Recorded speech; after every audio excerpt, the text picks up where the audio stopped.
here at the desk before the game was that it would be very difficult to them. So what did it come down to? Well, I really prefer the draft right from the get-go. You know, we put a Luca on a super tank, and you see that ambition. Try to camp a Luca with a good gank in the top lane, but with a champion pool like Maokai and Sion, you just can't kill these champions. And then all of a sudden, with the Annie pickup, they weren't really able to do anything in the bottom lane. And as for the mid lane, Diana just farms, pushes, and TPs back into lane.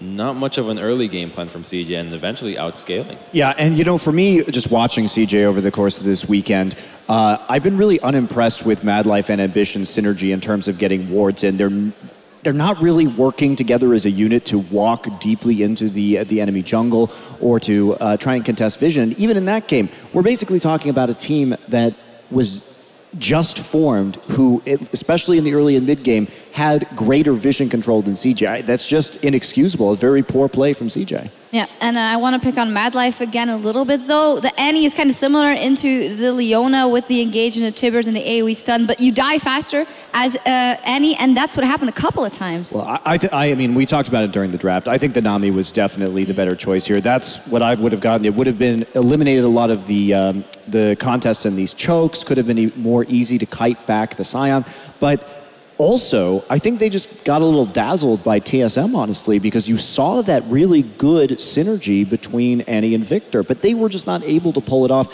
And also, the fact that they were dealing with this extremely tanky frontline means that basically they could just ride out the CC and then re-engage immediately.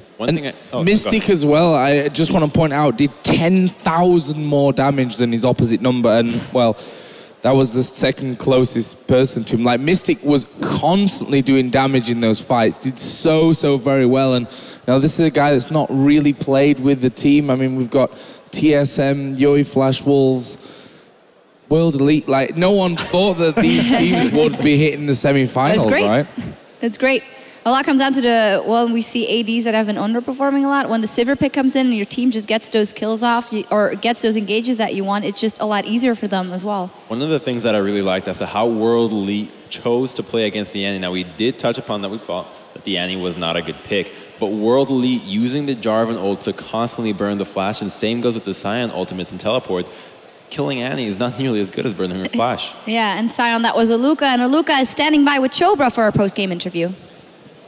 Thank you very much, Shox. And wow, we have both the underdogs of each group.